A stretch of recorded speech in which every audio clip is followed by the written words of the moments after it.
Surprise.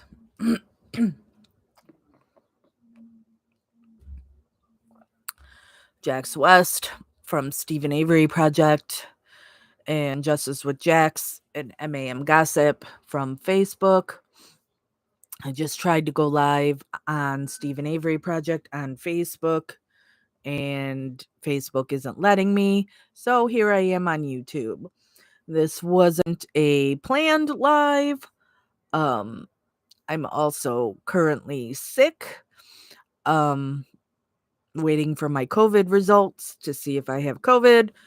And since I'm not at work today, I figured I could come live and talk about the case and the latest development. Now, we went live last week. Hey, Jack. We went live last week and I read the filing. You can find that here. It took 3.5 hours to read the filing. I've also posted on Stephen Avery Project, hello Ashley, a little short summary of the brief that was just filed the other day. Um, and so I figured I would come live so we can talk about that some and just bear with me with the sneezing, and I don't know if my voice sounds weird. It sounds weird in my head and the coughing and just overall looking bad. Um so in the briefing, we're learning more about Sawinski, the paper boy. So Kathleen had tried that. Hey, Deborah. Kathleen tried that in her prior filing where she introduced Sawinski. And now she's got further backup that there is absolute proof that this guy called law enforcement the same day he saw who he says is Bobby Dassey and some other dude pushing the RAV4 on Avery Road towards the salvage yard. So he called on November 5th. That call was never turned over to Strang and Buting, even though, thank you, Jack, even though they asked for everything. And it seems like part of this call was deleted. But they were still able to track some of it and somebody else. Thank you, Nana. Nana's always going to tell you all thumbs up. Make sure you hit the thumbs up and to like and subscribe. So maybe you'll find out when I go live, especially if it's not arranged in advance, where Christopher has made events and posted it on all of our Facebook pages. And thank you, Deborah and Nana. So the woman that was dating the paper boy back then, November 5th of 2005, um, they played the call to her. Sorry, I have to turn on my fan because I'm starting to get a little warm. I go back and forth between warm, cold right now. But I turned it on low, so hopefully it's not loud and obnoxious to y'all. So they played the call to the girl. She's no longer dating the paper boy. I feel weird saying paper boy when it's a grown man, but I'm just going to go with it with paper boy. Thanks, Anonymous. And the paper boy no longer lives in the Manitowoc area. He doesn't even live in Wisconsin. But Kathleen's investigator played the call and she immediately recognized it as her ex-boyfriend. And she's not sure if either she was there. Miley, my sexy girlfriend. That's fine that you keep changing your name. I always forget what everybody's names are anyway, and especially right now, my brain is all cloudy. Um, um, So the paper boy's girlfriend, ex-girlfriend, can't remember if she was with him when he made the call or she was with him right afterwards and he told her that he called. So she clearly remembers that Sowinski said that he saw um the car being pushed. He had seen on the news. Thank you, Sip. Um Saw on the news on November 5th, the girl that was missing and what her car looked like, and he knew that's what he saw being pushed to the salvage yard. And after watching Making a Murderer years later, and he didn't watch it in 2015, when it first came out, but after watching the first series, he then recognized the person was Bobby Dassey. And he reached out to who he thought was Stephen's attorney. And he reached out to the Innocence Project. You got to remember when you watch the first Making a Murderer, that's what they talk about a lot is Innocence Project. Kathleen isn't brought into it until after Making a Murderer. So he reached out to the Innocence Project and then never heard anything back. So this guy keeps trying to do his due diligence. They always say, if you see something, say something. And that's what this guy tried to do. And it got covered up. So we get a lot of people commenting on Stephen Avery Project. And I made a post, asking people, please don't just read a headline and ask, why are they only coming forward now? They're not coming forward just now. There's plenty of witnesses who came forward way back then. It was buried. So there's nothing in it for this guy. He just knows what he saw. And hold on. He's on the driver's side. The car is being pushed down Avery Road straight this way. Now remember, when you turn off of 147 onto Avery Road, so when you turn off of 147 at the big sign that everybody gets their picture taken at the big sign, when you turn on Avery Road, oh, thank you.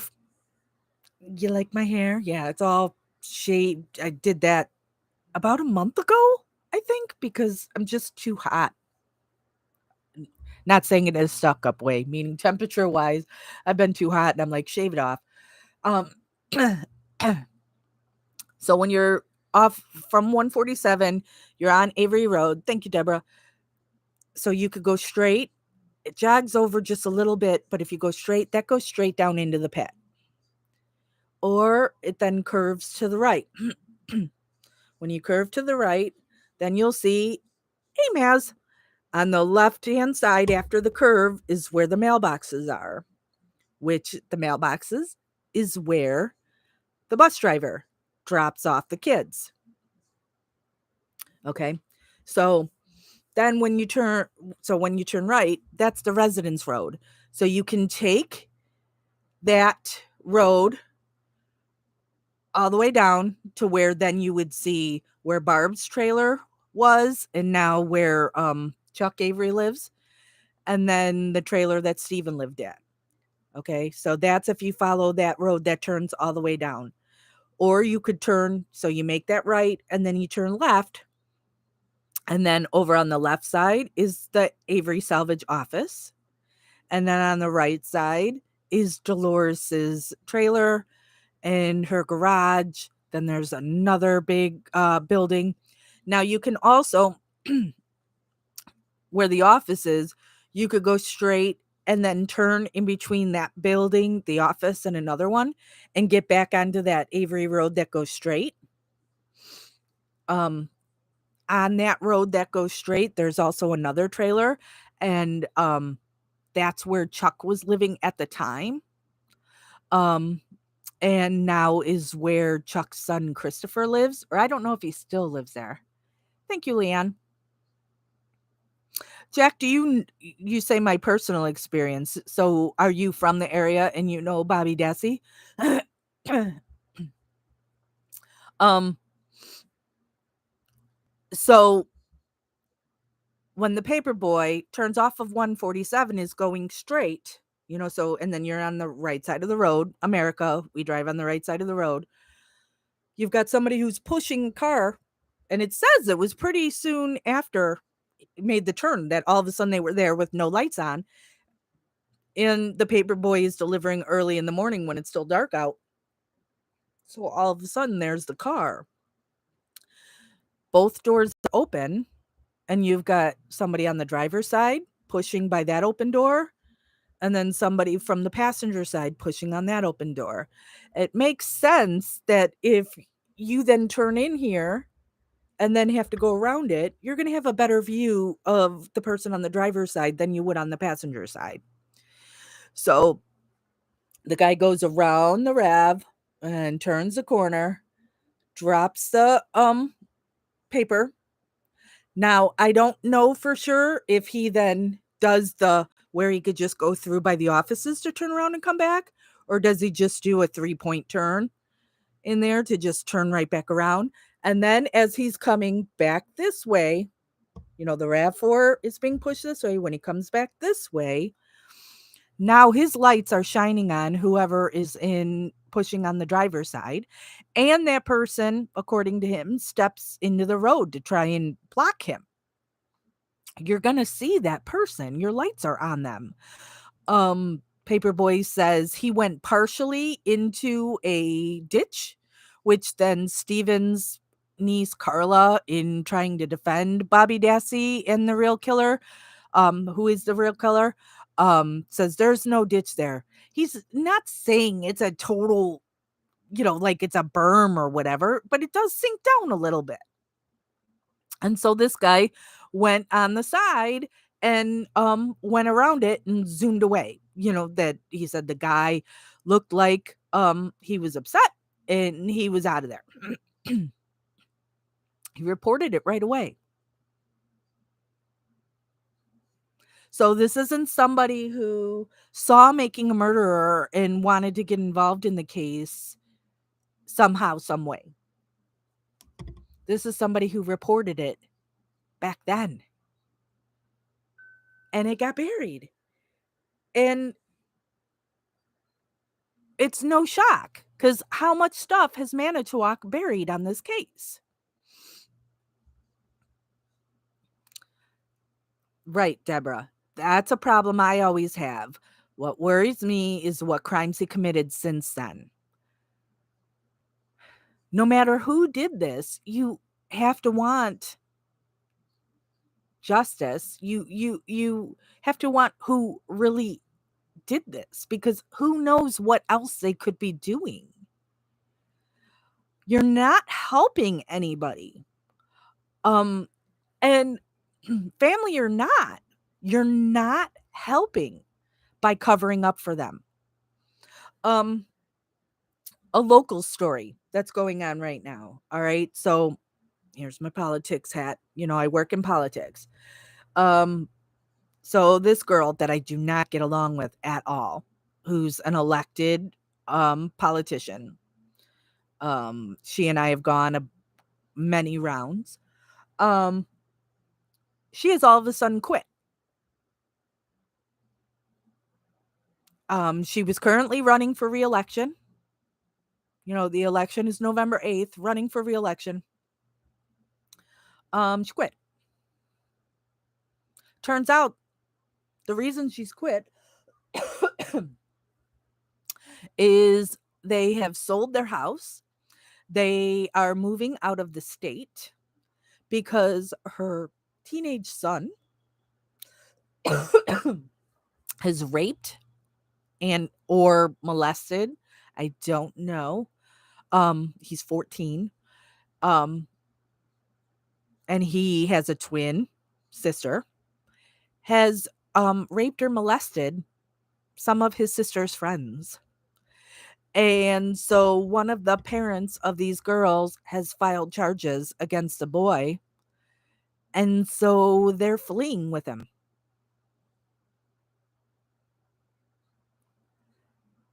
It's not okay.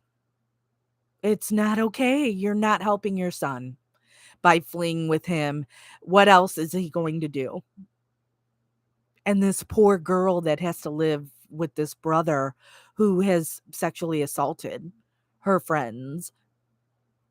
Now we know there's always more to the story, but by just picking up and running immediately makes it look kind of suspicious.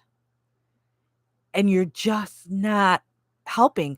So, anybody in the Avery family that's covering up for Bobby, you're not helping. What else has Bobby Dassey done? What else has Scott Toddick done? Meanwhile, you're okay with Stephen and Brendan sitting in prison, rotting in prison for something they didn't do.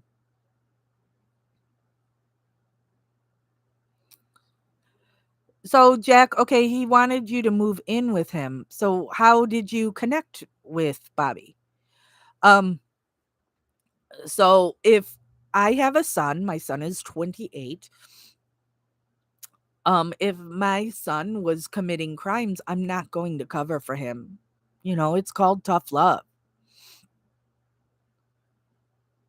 Ah, Facebook before he shut down because his Facebook is shut down now, right? He doesn't use it. I know he changed his name at one time, right? He's one of the ones that changed his name, just like Ryan Hilgas changed his name to Ryan Hill. Um, so what we have in the new briefing is just proof that this paper boy, who we just learned in the filing from a year ago, he actually did see something and report it immediately. Shouldn't the paperboy thing alone get Stephen a new trial, that there is new evidence and a Denny suspect? He changed a letter in his last name. Oh, he was in Bobby was in jail. What for?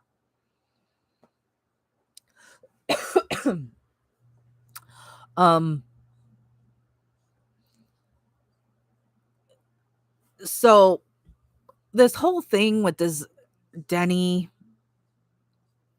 there were plenty of other people at a working salvage yard that day that you could have looked at.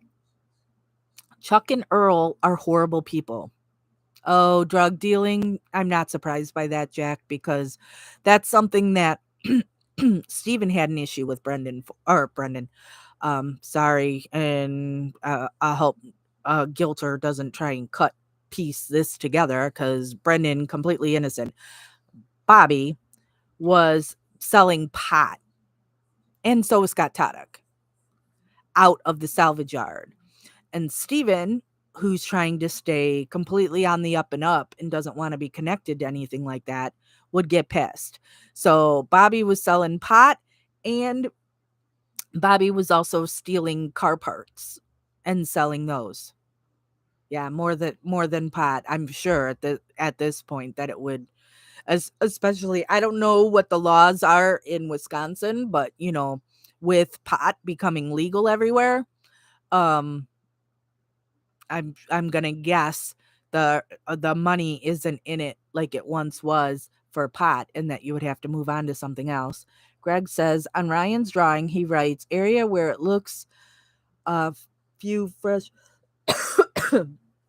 pushes were made up the backside of gravel mound. Maybe he saw Sawinski's tracks, or where Bobby and whomever pushed the Rav onto salvage yard. Excellent point.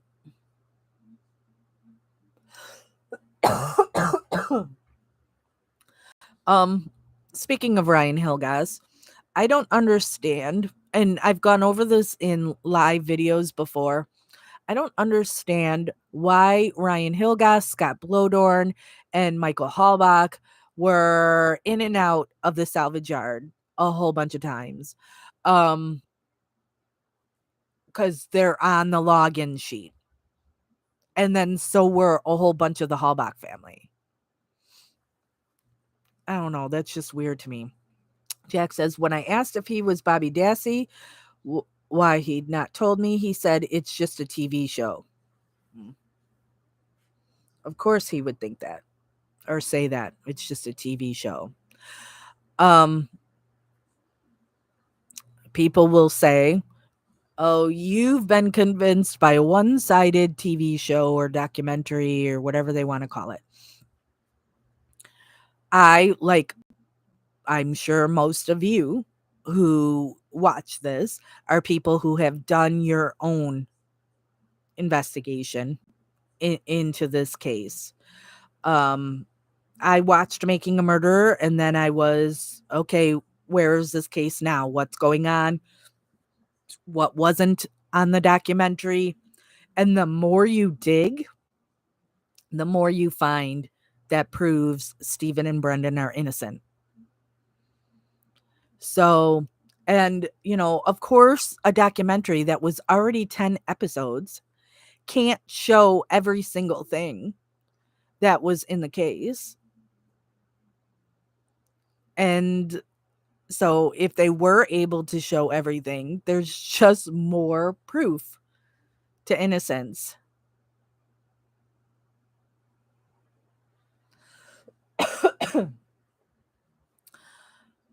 I am not of the belief that Teresa Halbach is still alive. Um, but I say there is no proof of what happened to her, only that she allegedly hasn't been seen from since Halloween of 2005. And if there was something that happened to her to harm her, the evidence points to Bobby Dassey with an assist from Scott Taddock. I've been by Bobby's house, I think twice when I was in Manitowoc. Bryce and I went there last year, too, when we were up in Manitowoc for the last rally that I did. He's got a nice house. So, with a lot of land, big, huge garage. Bobby has kids, which is frightening. But why is it okay for Bobby to be free and for Brendan and Stephen to have their lives taken from them? It's a bunch of bullshit. Stephen had his life stolen not once, but twice. They have not recovered her cell phone, have they? No, allegedly. But who knows? It's just everything in this case is tainted. So, do they have her cell phone? They could. And that they've covered it up. They could have her camera with pictures. They won't give the RAV4 to Kathleen Zellner.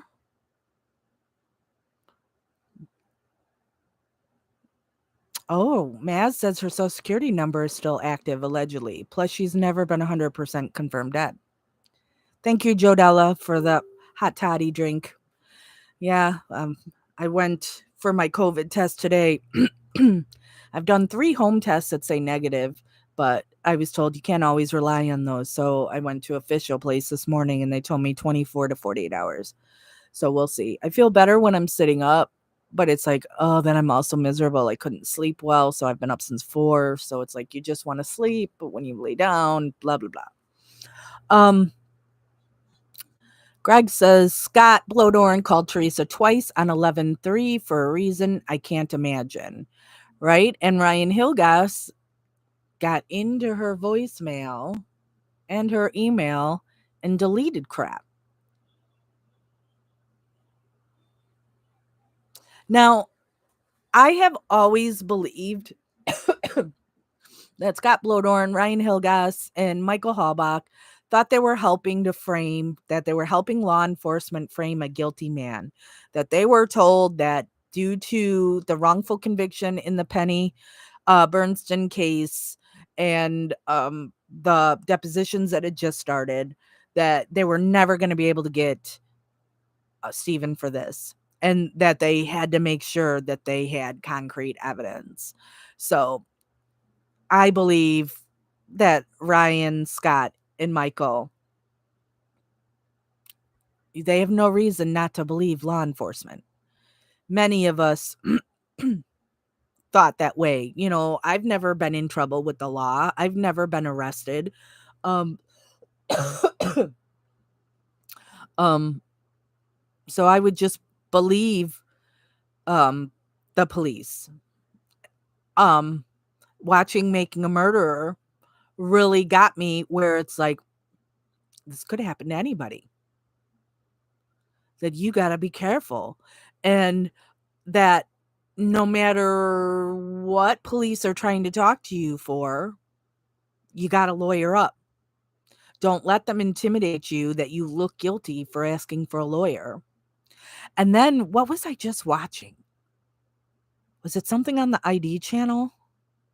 Yeah, it was something on the ID channel.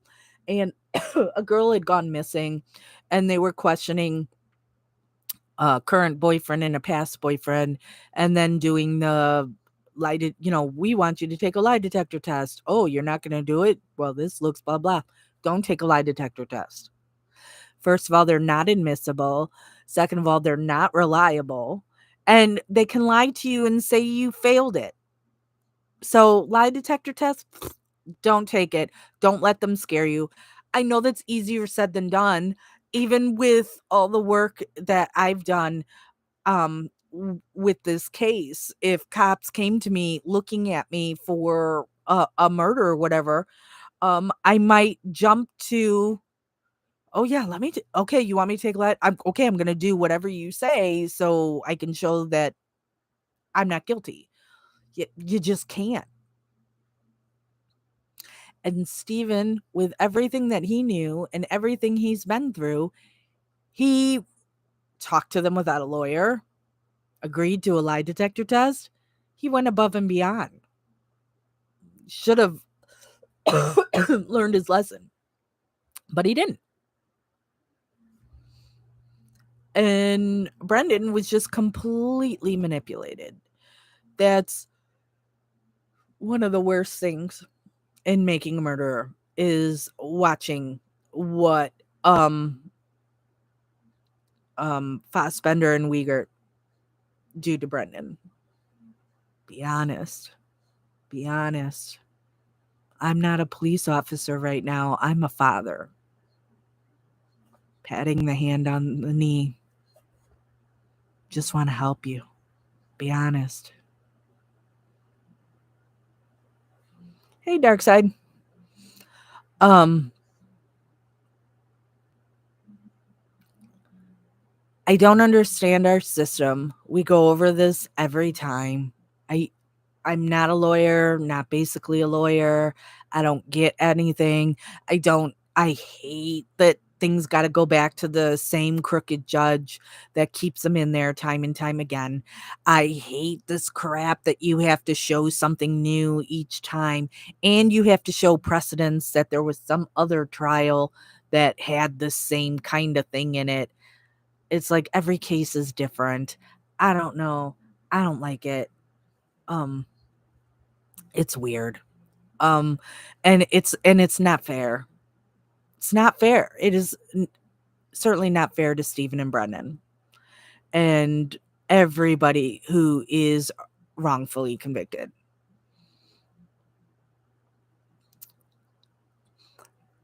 So I don't have any faith whatsoever in this going to Judge Flowers that she's going to go, "Oh, my bad.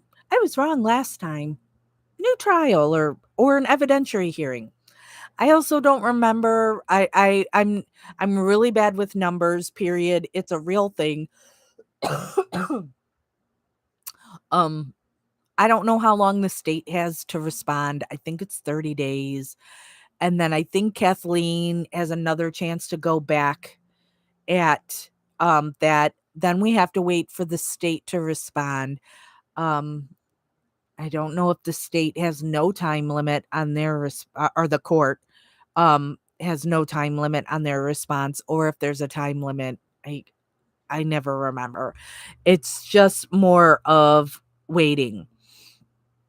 So Maz, they can go to the next judge up after this judge rules.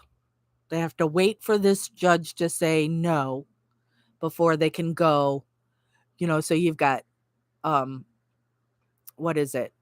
Circuit, appellate, and supreme are the levels.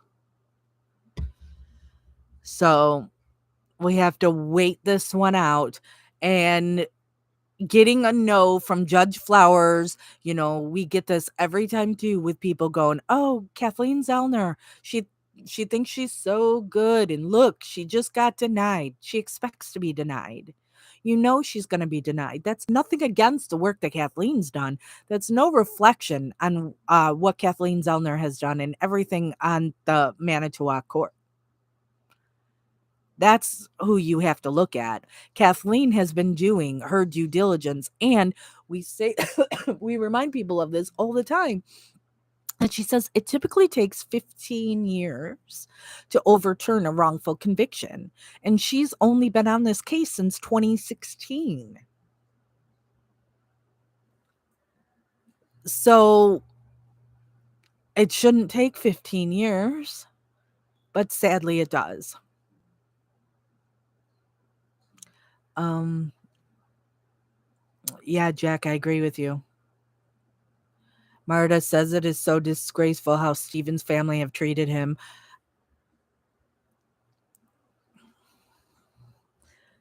Nothing can make me madder than thinking that the last year of Dolores's life,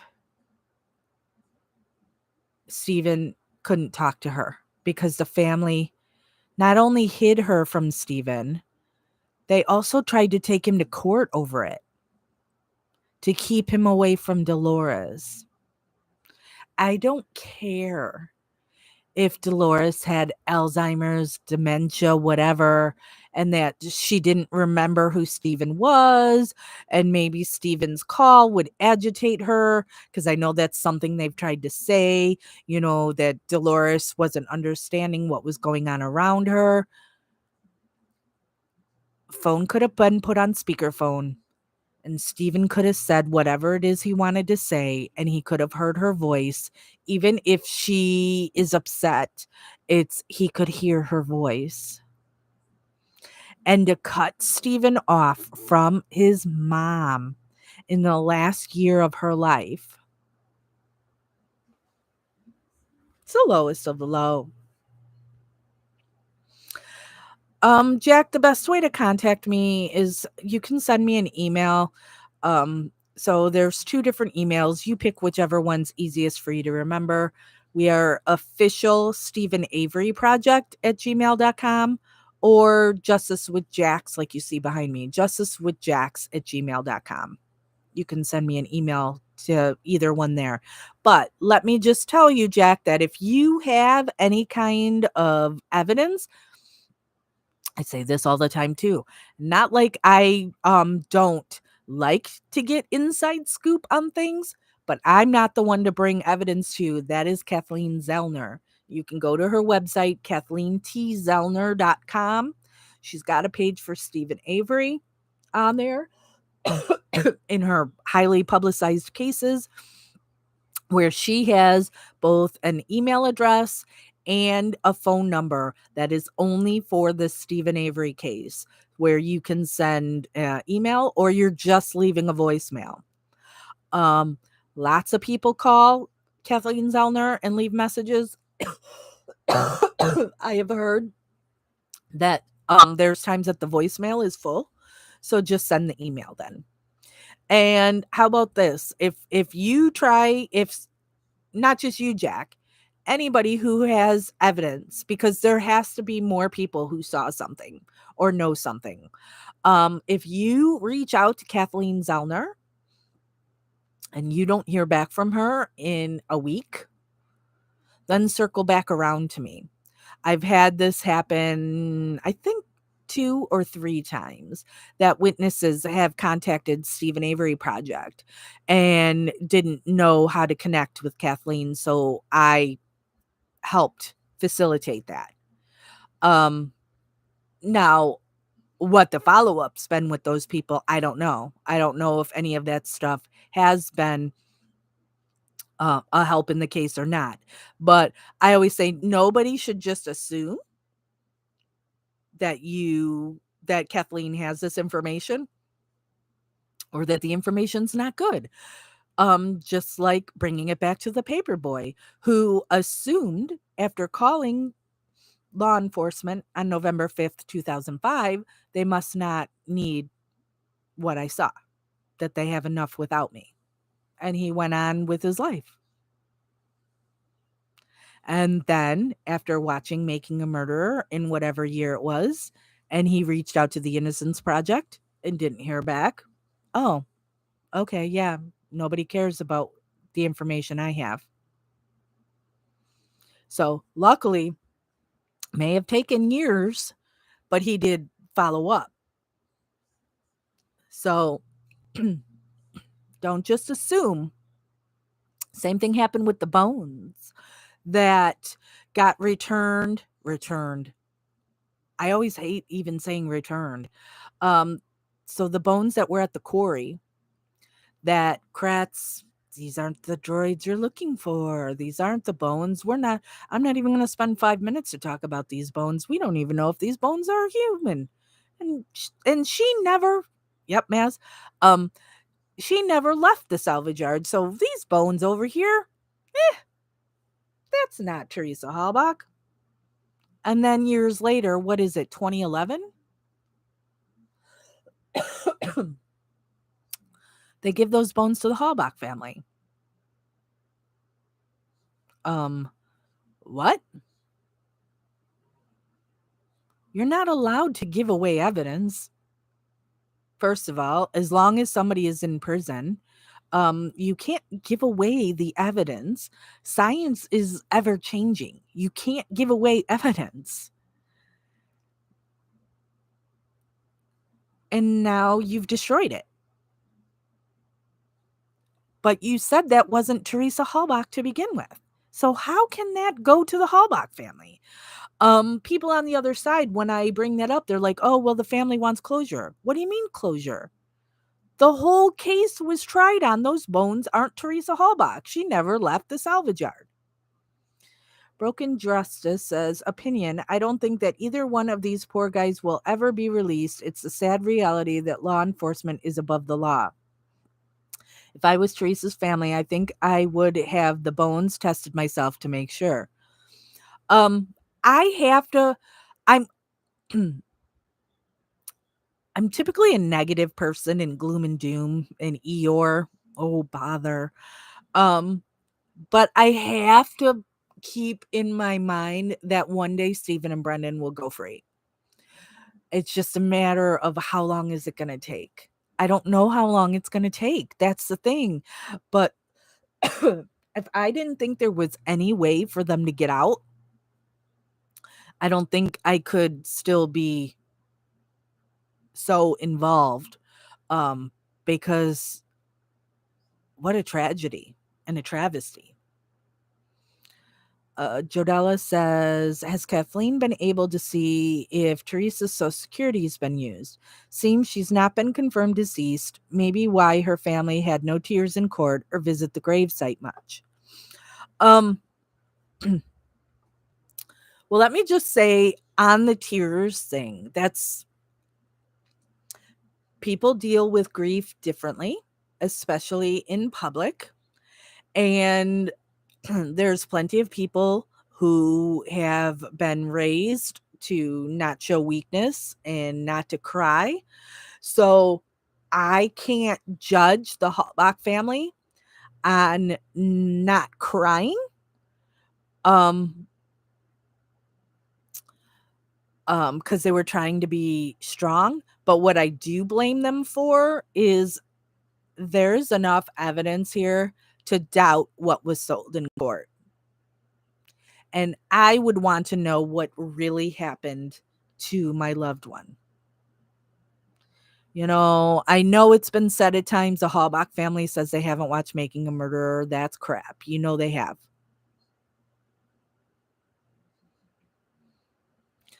Maz says the whole family is just weird, in my opinion. Well, and this is not me bashing the family, but it's everything's made to make the Avery family look bad, and trust me, the Avery family is bad.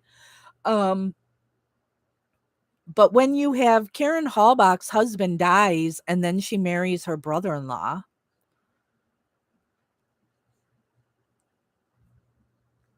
that could be seen as weird.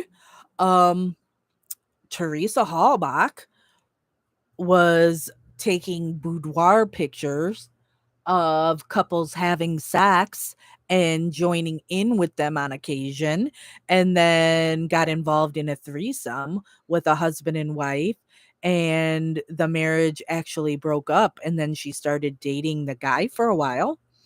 um I am not looking down on Teresa Hallbach for that, because I'm a firm believer of she was a single woman and you do you, boo. um what somebody is doing in their personal life, in their bedroom or whatever, is their business, as long as nobody is being hurt and everybody is consenting adults. Um, go for it. But, you know, things that are made out like Steven is bad, especially when the Marie thing is brought up. But, there's drama in every family, right? Um, Merman says it's crazy that KZ can't show someone above Flowers that she's not doing her job properly by showing the filings she's presented to her and the response Flower has given back. I know. Here comes my political head again. That's why you got to vote, people. You got to vote. Here in Illinois, we've got so many judges on the ballot, including 2 Illinois Supreme Court seats. We've got circuit court, we've got appellate court. Um, so you need to look at attorney generals. You need to look at district attorneys. You need to look at sheriffs. That's why it is so, so important that we elect people that are there to do the right thing and are not people that are there for power, um, and a stepping stone, which is tough because, I see this a lot in politics, that people get in it for the right reason, but power corrupts. And once you're in there and then you want to start climbing, then it's, oh, we'll fudge this a little bit and fudge that a little bit. And then it snowballs. So, governors. So, um, you got to look at, here in Illinois, our ballot is two-sided and the judges are on the backside on the bottom. They're the absolute last thing to vote for. And most people don't do it. You're just voting for, governor, your state rep, your state senate, your US Senate. And then meh. Hey Donna. Um Flip that ballot over. Find those judges. Um the judges running here in my county and the one running for Supreme Court in my county. Um It's for women, and they're using the slogan "For women, for justice for all."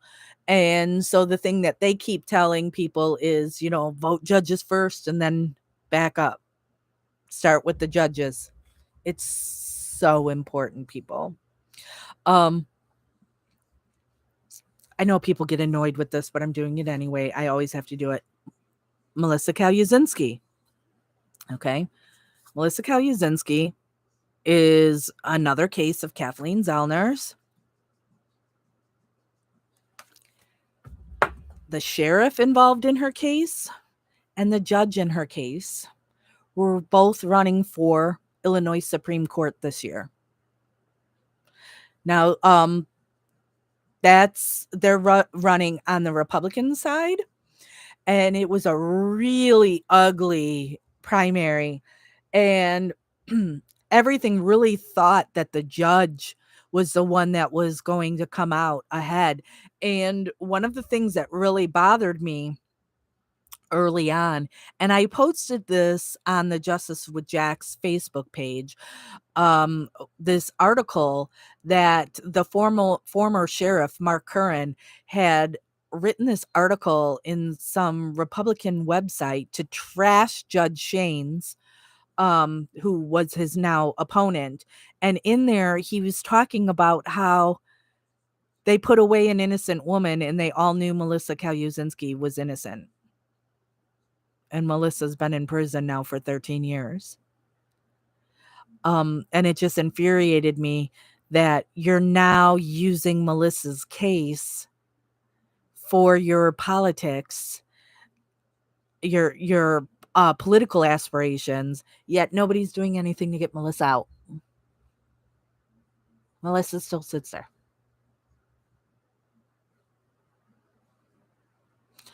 So Judge Shaines. So Judge Shaines is the equivalent of Judge Flowers in Melissa's case. So anytime anything happens in Melissa's case, it goes back to Judge Shaines. Judge Shaines lost the primary. So it's Mark Curran, who was the former sheriff during Melissa's case, that everything was so corrupt, who is now running for Illinois Supreme Court.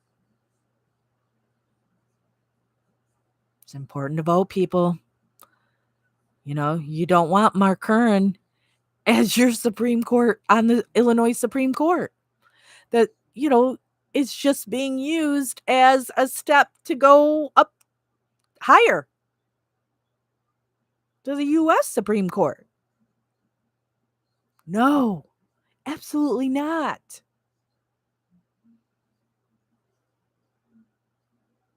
Oh my gosh, yeah, Maz, Melissa and her new puppy. Michael Ryan, those of you who have been around the Stephen Avery case forever, Michael Ryan's been around since the start after it appeared on Netflix, and he's one of my moderators at Stephen Avery Project.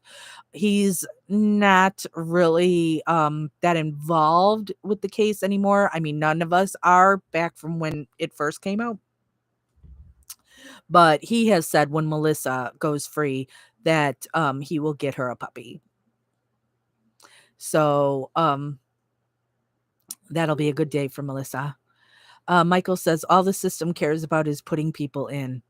It's real easy to put people in and then really hard to get them back out.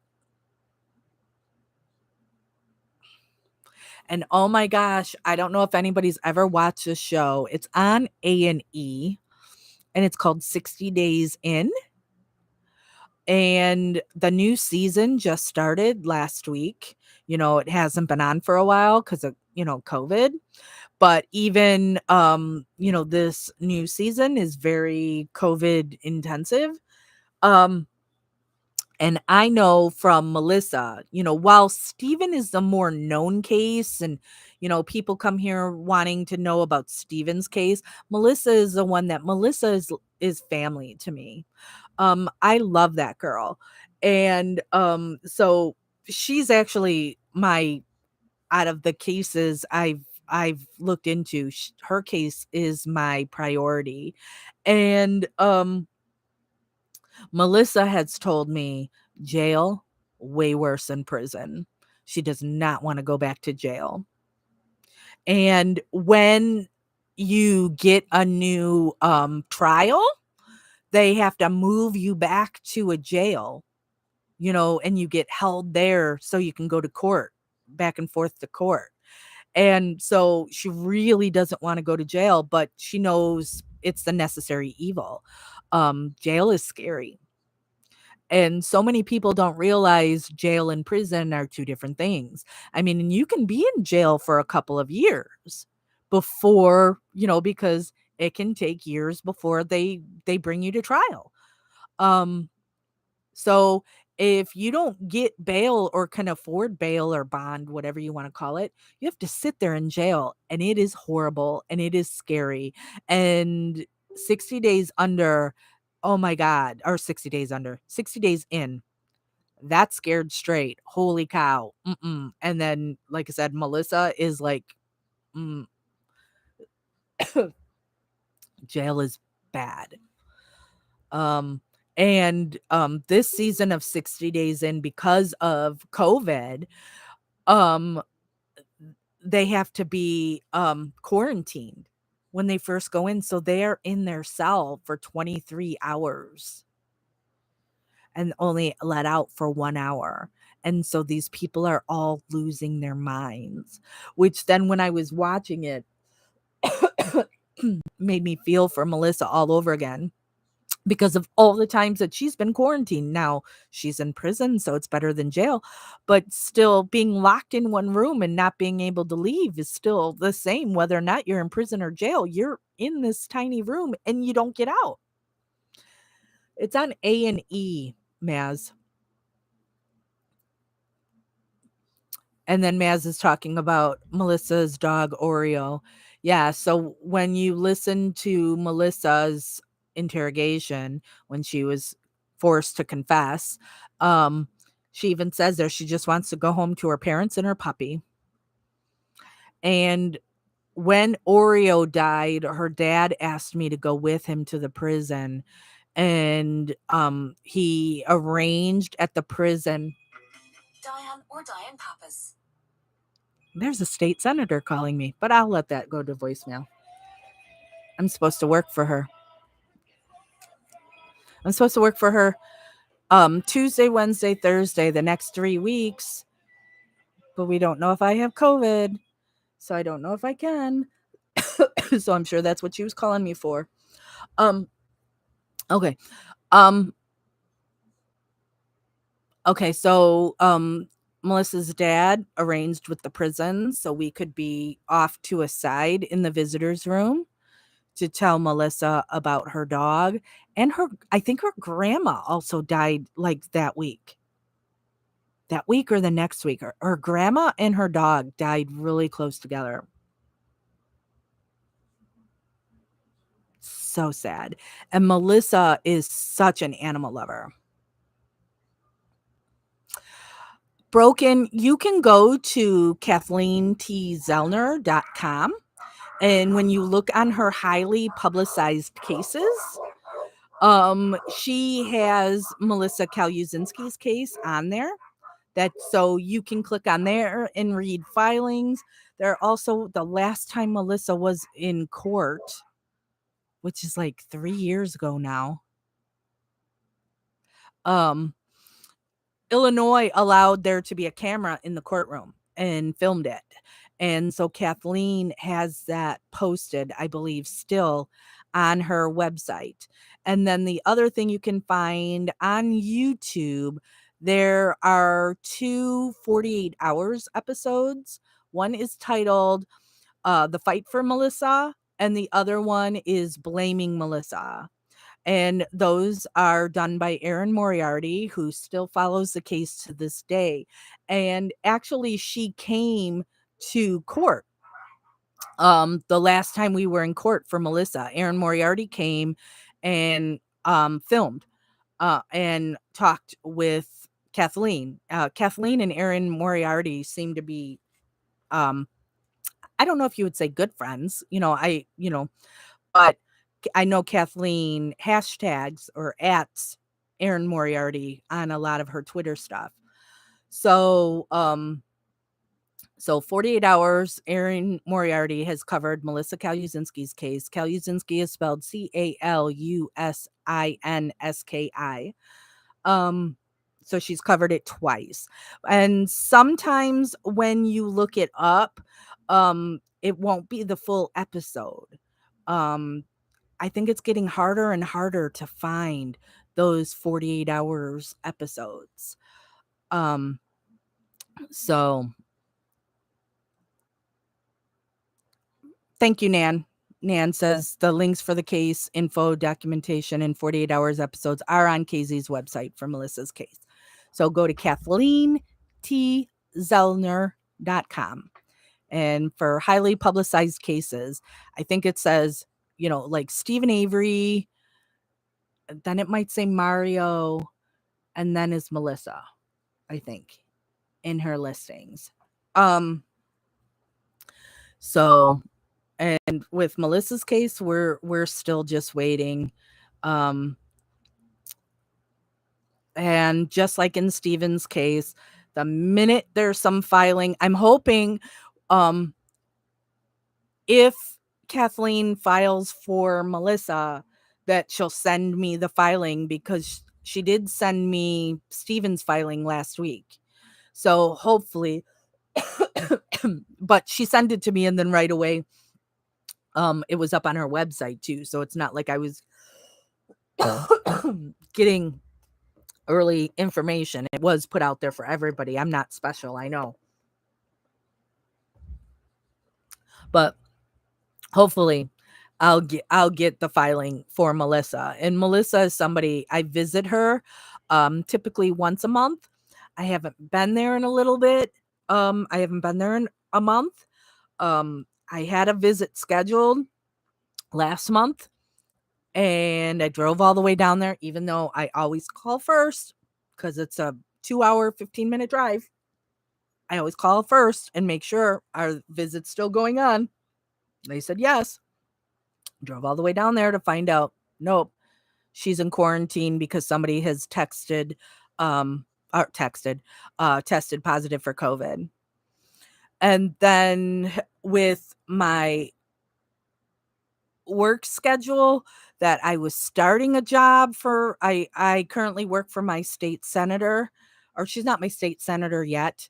She's a current state senator, and the boundary lines are changing in January due to the census.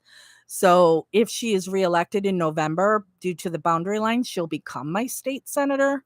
But I'm working for my state senator, and then I'm also a campaign manager for another person who's running on a lower level, and I wasn't sure what my whole work schedule was going to be on when I can schedule to go down there and visit Melissa.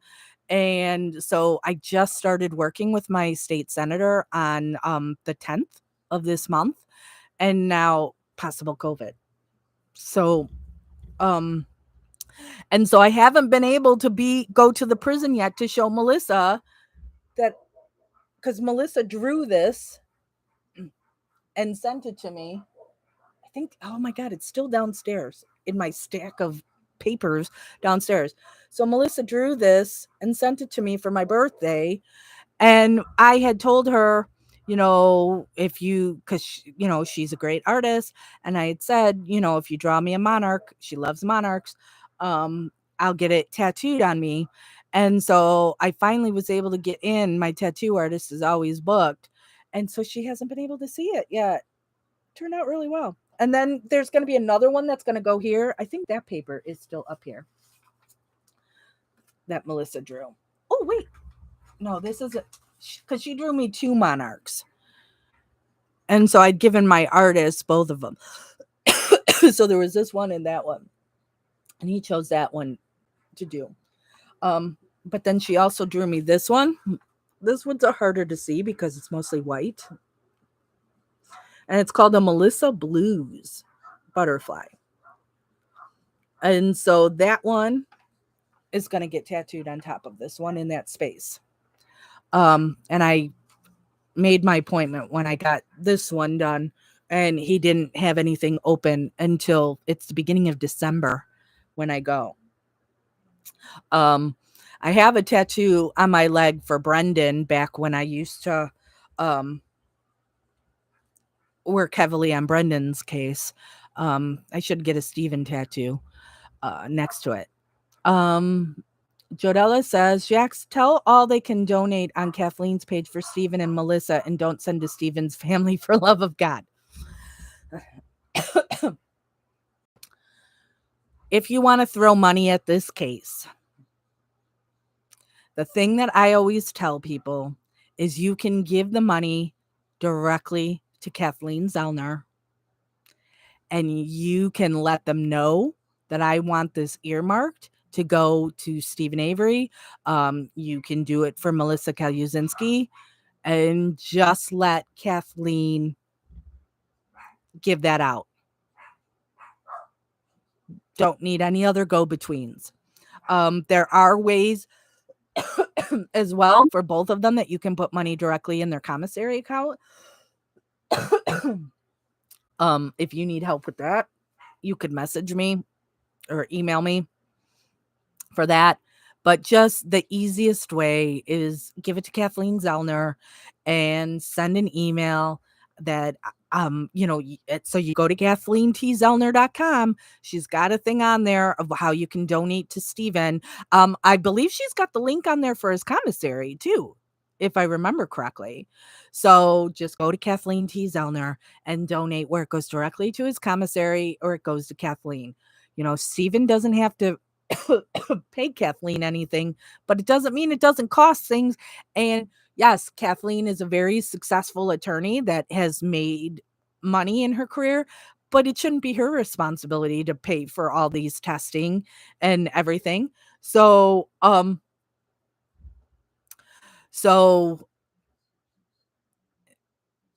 there's nothing wrong with contributing towards Stephen's legal defense, even though Stephen isn't paying for it out of his pocket. So you determine what you feel is best. If you want to put money directly in his commissary or give it to Kathleen. Or I'm sure you could put money in there and contact Kathleen and say, I want this to go to Melissa Kaluzinski. Or you can let me know and I can tell you how you can sign up online at Melissa's prison to put money directly on her commissary. But in Melissa's case, Melissa never wants anything. She always says she's good and she's taken care of and doesn't need money from people. So that's when she asks me for something, I know she, really wants it. So one of the things that I regularly buy her is she wants cards that she can send out to her supporters. So birthday cards, thank you cards. I order her Mother's Day and Father's Day cards for her parents, obviously, Christmas. So I just sent, she just asked me for thank you cards and just general card, that she'd be able to write something to supporters. And this time I ordered butterflies for both of them. They're not the same, but two different butterflies. And one of them I was able to personalize. And it says from Melissa Kaluzinski. And so she just emailed me the other day because she finally got it. And she loved them. So just know if you write to Melissa or if you write to Stephen, same thing I always say, don't do it expecting them to write back. Maybe they will, maybe they won't. So But please do write to them and let them know that they have supporters. Um, don't get into the crap about the case and, um, write to them and trying to bring them up, not bring them down. Um, okay, I'm reading comments to see if there's something I need to. Kathleen would love gas cards. Maz, you can donate via KZ or give to Melissa. I've sent Jax money before now, so Jax can buy Melissa snacks from vending machines as it's all highly overpriced. Yeah, Maz before has donated to my whatever it's called. Um, what is it called? PayPal. Um, and then I used the money to purchase food for Melissa when I visited her. Randomness says, Jax, can I ask if you send a stamped addressed envelope? No, they don't get that. So all you can do is send them a letter, and you have to have your return address on the envelope. And then I always advise people to also put it on the letter. Now, in Steven's case, their mail no longer goes to the prison. Their mail's going to Maryland. It's like Phoenix, Maryland, to be even more confusing. So it goes to Phoenix, Maryland, and then I guess somebody's typing it up and then it gets sent electronically. So they don't even get the hard copy of whatever they were sent. And I think if people are including pictures or whatever, they like take a picture of the picture, and that's what Steven gets. Now, Melissa still gets what you sent her, but you can't send a stamped envelope. Why? Oh, this is why. Because they want the inmates to purchase an envelope and a stamp from the prison system. So, can't do it that way. Um,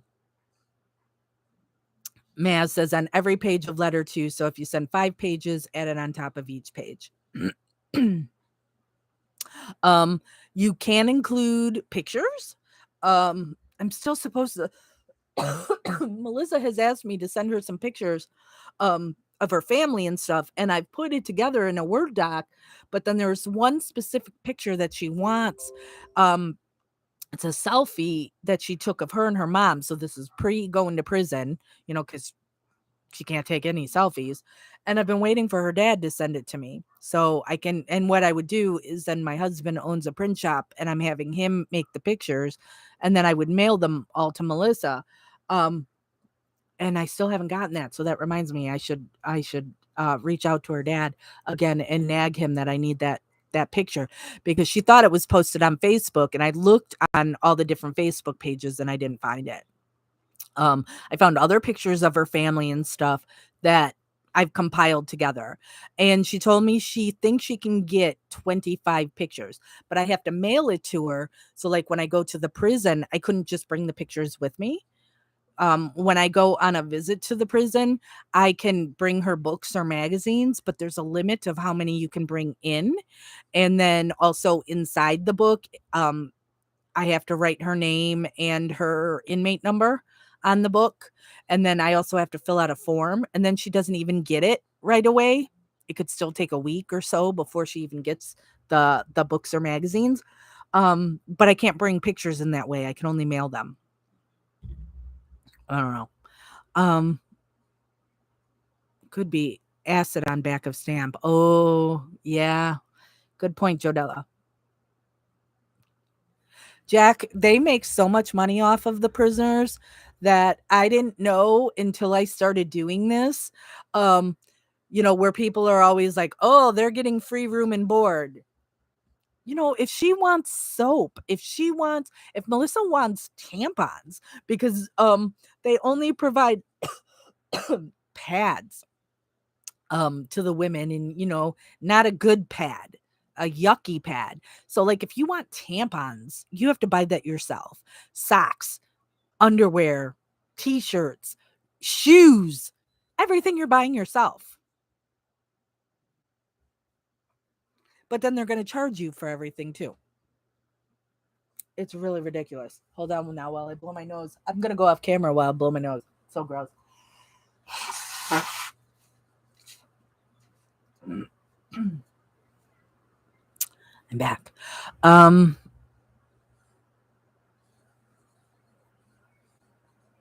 yeah, I know. Turn paper letters to e-letters. It's annoying. Randomness says, I'm in Scotland and we can buy the envelopes prepaid with the correct postage, but no good if they don't get it. Yeah, I know. Brendan's last prison, not the Oshkosh one he's in now, the Columbia that he was in, um, you were able to buy him through the prison system stamped envelopes, but you couldn't send it to him. Because that's something I had asked about too. Because again, my husband owns a print shop, and so I could have my husband print a whole bunch of envelopes with their name already on it or whatever. Of here, let me donate these, and I'll stamp them or whatever. Nope, you have to buy it through the prison system. Maz, does Melissa get attachments with emails? Nope. Mm-mm. No, it's and then it's also only X amount of characters an email can be. So um not really long. Hey Natasha.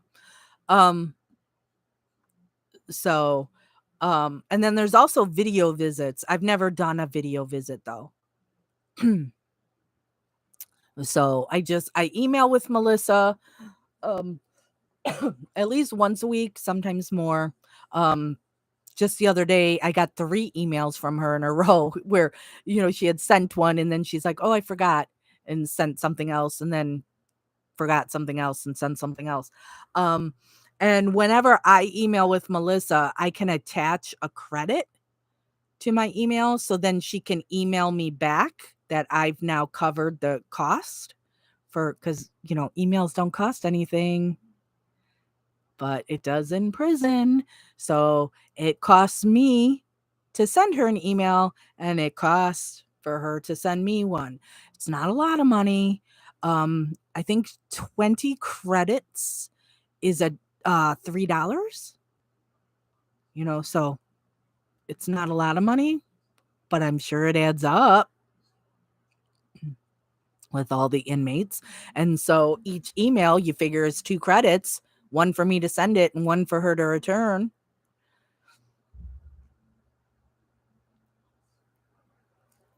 Does the Bob Barker Company own all beading and clothing like it does in California out there? I don't know what you're referring to, Michael.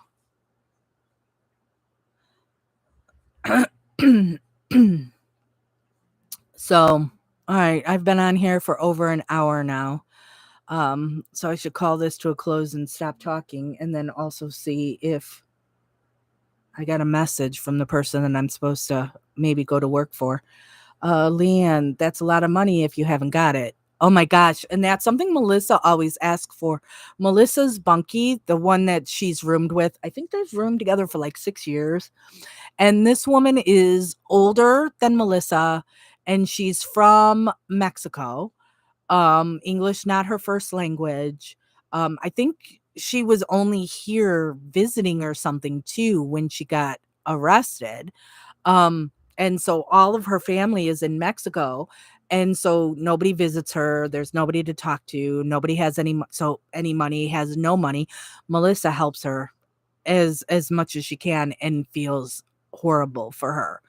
Um, and has reached out to me on different times of trying to see if I can find help for her bunkie who has no money and no people. Um, all stuff inmates are given when they go in. I'm not even sure um, what they're actually given because it seems to me that they're paying for everything that they have.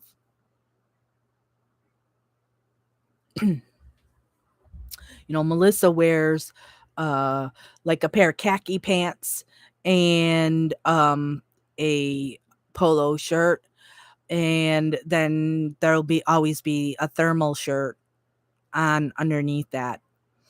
Well, not now in the summer, obviously. Um, mm, mm, mm, mm, mm. Is the mad lady who made Melissa's life hell still in prison? Yep. Um, Melissa is still having some problems.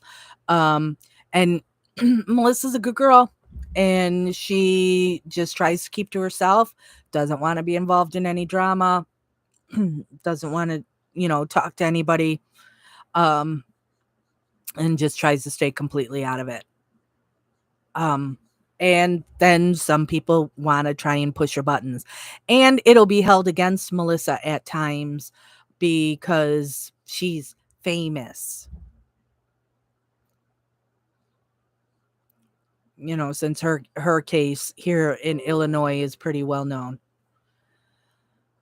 Somebody messaging me. Okay, Sherry and Gavin. The clothes that they have in the prisons are so crappy made, so they have to replace them so often. They get given one outfit when they are taken in, and that might last them a month or two.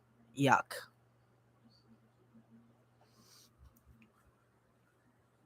Yeah. Prison is not like what we see in the movies.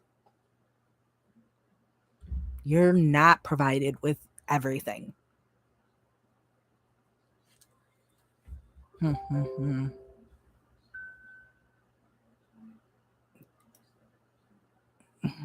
Person messaging me about asking how I'm feeling and to take Dayquil and NyQuil. Um, Let me end this with, as usual, if anything happens in Steven's case, we will go live, most likely here on YouTube because Facebook still isn't letting me go live.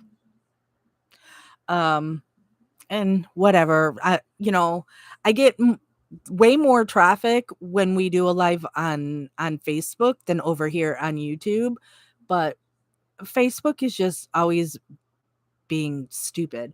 So it's easier to do it here on YouTube. Um so as soon as there is a filing, if I'm not working or whatever, I will go live as soon as I can. If you see it somewhere before we do, you can message it to Stephen Avery Project, the Facebook page, or you can email me at either official Stephen Avery Project at gmail.com or justicewithjax at gmail.com. Thank you for everybody for the well wishes. Just stay on YouTube. Facebook is no good. I know. I've talked to my husband about going, should I start a website? So, Stephen Avery Project, we have over 200,000 people over there keeping up with the case, but it's like eventually Facebook's going to go bye-bye, and it's so should I just be concentrating on a real website to keep people up and not just on social media? Um, so as soon as the state responds, we'll go live when I can.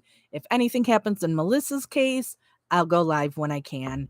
Um, Stay tuned to see what happens also in the Marnie Yang case.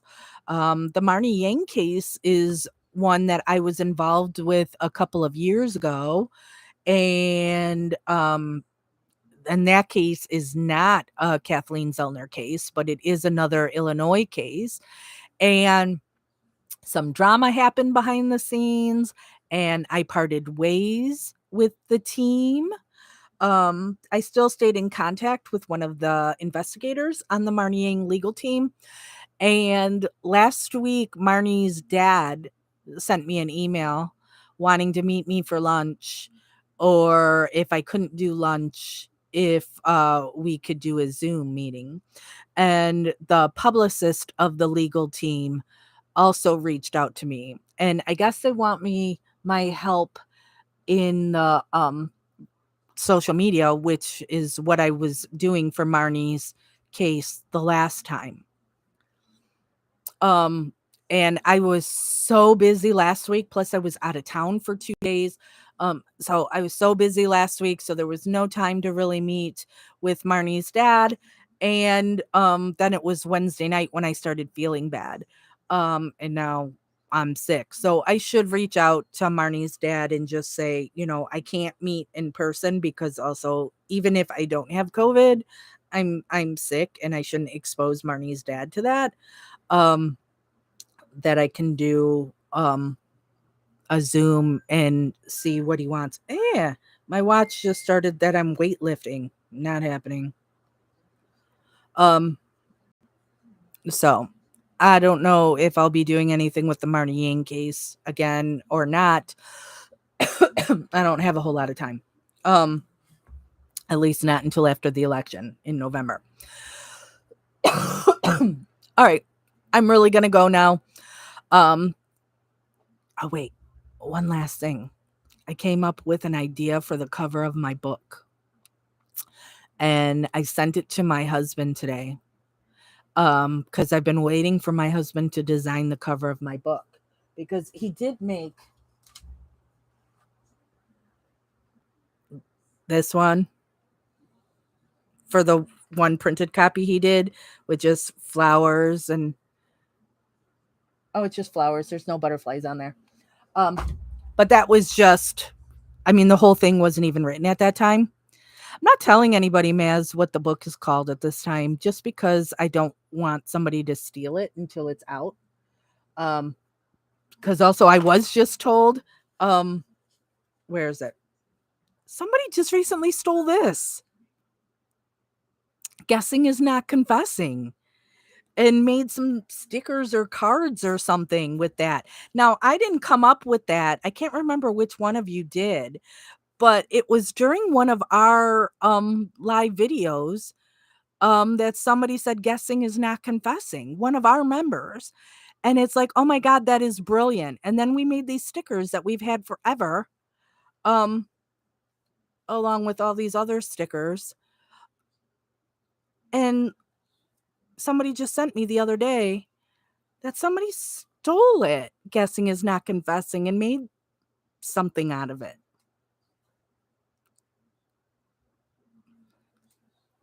Wasn't Sonia. Oh, I have it upside down. It was what is her name? Oh, I'm trying to remember her name. Becca. That's her name.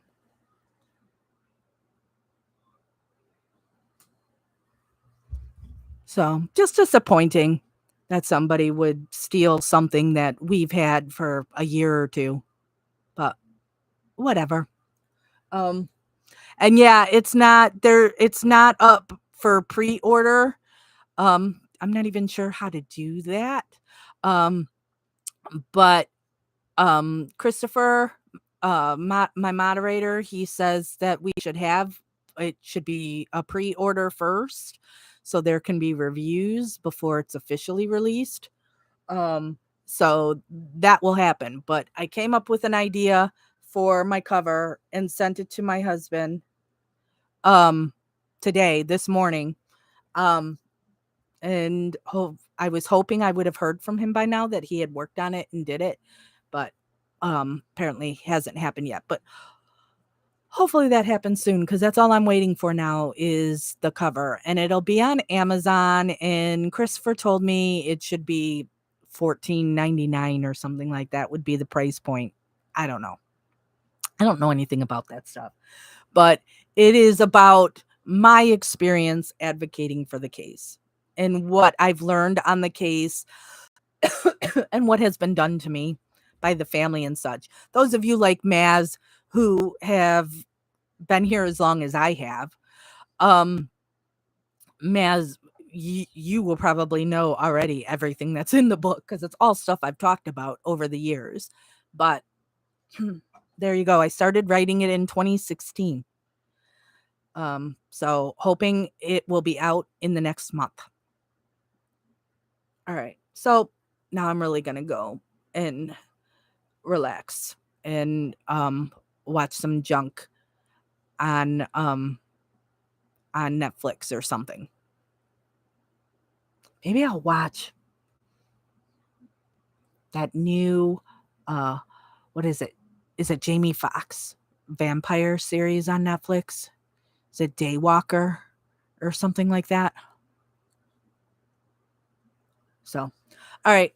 Thank you, everybody, for joining me, whether you were live or you'll be watching this later.